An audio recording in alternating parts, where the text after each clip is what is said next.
If you know anything about me, you know that one of the things that I'm really into is space related shit. I like learning about real life space shit and reading, watching, and playing space shit. So with that out of the way, I booted up the Outer Worlds and this music and this spaceship was perfect.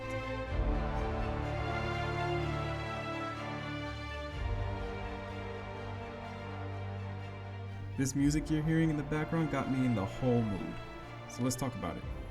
Yes, this video contains Boku spoilers. Let's talk about the combat, which was undercooked. You can have a gun or a melee weapon. All of them can have an elemental ability.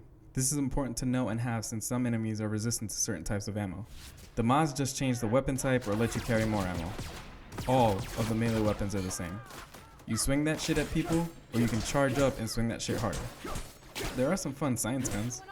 There's a mind control ray, shrink ray, gloop gun, etc. These are all fun to use but inefficient and got my ass killed more than once. If you peep this Eurogamer article, a lot of the tips say this is good to use with companions. Probably because if I was by myself, I would get swarmed by enemies and get my butthole ate by that giant Kabutops thing. Anyways, the lack of functional variety is not what I didn't like about the combat. It is a shooter. I was expecting to shoot things.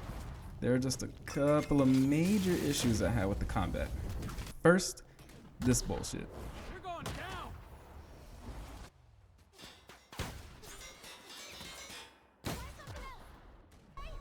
Second, there was an option to have your companions come to you, but if they were out getting smacked, I could never find them.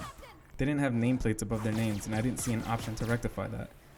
So I would hear my homie Parvati getting body slammed, and I'd start looking for her like I lost my kid at Kmart. This was annoying as fuck because lots of times I would just not find her. She dies, now there's one less on my team, and I need those bullets. This is especially stupid because in the hardest difficulty, the companions can die permanently. Can you imagine you're trying to save your companion in this futuristic gloop firing space cowboy adventure, and you just struggle to locate your homies? Lastly, the AI is absolutely super bonkers trash. The melee bad guys and pretty much every wild animal charges straight at you and can only be stunned when you use time dilation. Very rock, paper, scissors approach to it. The long range guys don't look for cover. Or they do, but it's by accident when they move laterally to remind you that this is a video game and that I am in danger. This is boring as fuck. They run straight at you or take headshots to the dome from afar. When the AI is stupid, it seems so much more like they are bullet sponges. In Call of Duty, enemies die quick. In Horizon Zero Dawn, enemies have varied moves. What you can't do is have a boring moveset and also take forever to kill. This is so draining.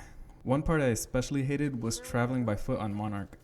That place was fucking infested, and it was just battle after battle of bullet sponge shit. The saving grace is I found a combo that basically killed everything. Gloop the shit, have Nyoka go King Kong on them, aggro them, have Parvati stun all of them, shoot while down, repeat. Anyways, I will say that I called it undercooked because I didn't hate it. It was serviceable. When there was long bits of dialogue and traveling, I was kind of itching to shoot something. So I can't say I hated it. The gloop gun was lots of fun, and using the time dilation mechanic to temporarily blind enemies was cool. I also liked most of the companion abilities, and it made the combat feel somewhat more realistic as opposed to me John Wicking through the whole game. One more game mechanic I want to bring up that affects the combat is flaws. This is by far the most fugazi shit I've ever seen in a video game. Let me explain. After getting your shit pushed in too many times by a specific enemy, the game will say you now suck at dealing with that enemy. In return for your newfound whackness, you can make yourself significantly weaker in exchange for 1 perk point. This is why this is trash. The attributes that you lose are the ones that you selected at the beginning of the game. To my knowledge and research, there's no way to upgrade these. You can only temporarily upgrade them using items found in the world. Why would I do that for 1 perk point? The perks are just that, perks. Like run faster or see items from farther away. I had to boot up my last save file to undo the dumb shit I just did when I figured out what it was. Anywho. Actually, one more thing that was awesome. So, every single time you melee someone, a companion yells. Hammer's too strong. Hit it with Well, one time I was feeling myself and while reloading, I meleeed one of the rush bros and he got stunned long enough for me to reload and pop a cap in his ass. That made me feel cool. The controls were definitely tight and I liked that. Alright, for real, moving on. The last main point I want to talk about is the presentation, or at least that's what I'm calling it. What I mean by this is, for example, was the scene meant to be epic? Did it feel that way? Did the moment immerse you? I'll describe some scenes and you tell me how I should feel about this. Scene 1. Confronting Reed in Edgewater. So here's the deal. You need a power regulator for your spaceship or it won't fly. You find out that there are 2 on this planet, powering 2 cities, but taking one will take the power from that city and put the people there at a higher likelihood of dying. One is the slave labor camp, Edgewater. The second is the botanical camp that is there for people who have run away from Edgewater and just want to be free. I obviously decide to take the regulator from Edgewater. Earlier, you meet this guy Reed who runs the place. Well, you walk into that bitch to take the regulator and he is waiting outside the door for you when you get there. The scene has gripped me. He's got his arms crossed and the first thing he tells me is that he is disappointed and that his goons have been told to fire at will when I walk in. Whatever you were hoping to find down here, I advise you to turn around and leave. I have got guards posted with orders to fire on you. Okay, so this is when I realized there was a problem. There are 2 options. Option A, shoot everyone. Option B, intimidate him. Doing this basically makes him chicken out and he calls off the guards. I think this is cool. However, I think I know what took it out of me here. I think the problem here is that you, the main character, isn't voiced. So while I think it's excellent that you can talk your way through this, it's weird that he threatens me. I clicked the be scary option and now everyone's gonna leave me alone. At least play a cutscene or something, like anything showing me be scary. Am I supposed to imagine myself saying this shit? I'm not scary. I mean, I'm gonna be honest with you, just not. It feels like I found the cheat code to skip in the part, not played the actual game. In my opinion, this is a problem that persists throughout the entire game, where it takes you out of the moment because your character doesn't speak. I think the main character not having a voice is so strange with so much goddamn dialogue in this game. Hours of the shit, but you don't say anything. Next, scene 2. To kill or not to kill the test subjects. Setting up the scene again here, as I mentioned before, the mad scientist needs chemicals in order to save the rest of the people on my spaceship. I go to steal it from the main corporation bad guys and I am presented a choice. Take 27% of it and keep the test subjects there alive, or take 100% and kill them. Taking 27% would make it so it took much longer for Phineas to do his work. This is the first decision in the game where it feels heavy because it's different if some corporation assassin caught a bullet. I'm defending myself. Here I would be killing them by taking the chemical that's keeping them alive. I legit took a couple of minutes to decide what to do, again, the game gripping me.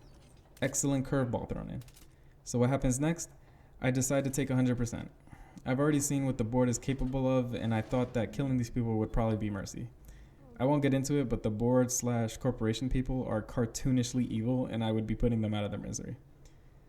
So what destroys the mood here? Well, I make the tough decision to take all of the chemicals and the people start drowning. But it's basically them going like...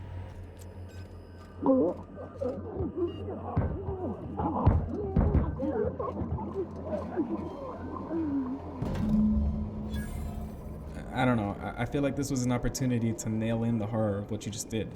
And the worst part is that I think they did try to do that.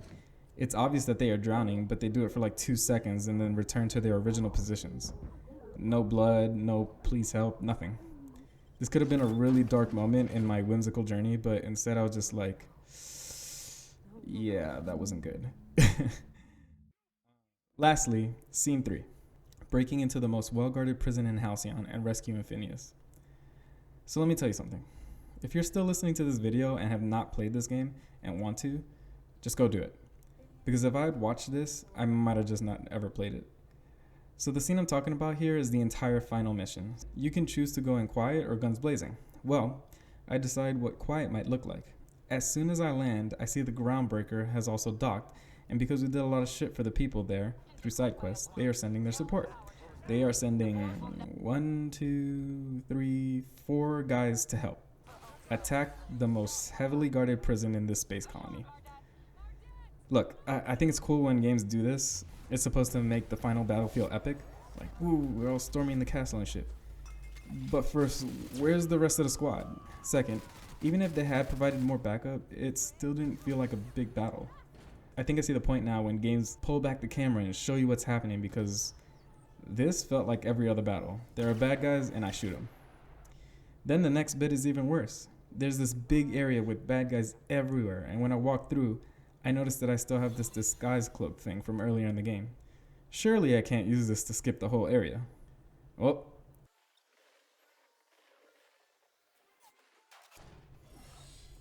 Then in the next bit, to my surprise, all of the other factions I helped out also sent like 4 soldiers to help me in this journey. Seeing as how that's obviously insufficient, I continue cloaked and skip to my loot all the way through this bullshit. Finally, Sophia, the last boss basically, tells me she's about to kill me, but I convince her not to using my devilish good looks and silver tongue, or, you know, all that shit. I am not disappointed that I was able to skip the final boss. But I was curious, so I jumped on YouTube to see what it was. Yeah, I'm glad I skipped that bullshit. And then, to finish it off, I rescue Phineas and the epilogue starts playing. Do y'all feel me or not? Like, I'm trying to understand if I just missed the moment or if this game just dropped the ball in these instances.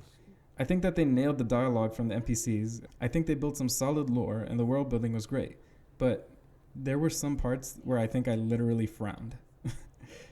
Anyways, these are just some short thoughts on the game. Thanks for watching and hit the like and subscribe buttons so I can get that dopamine hit.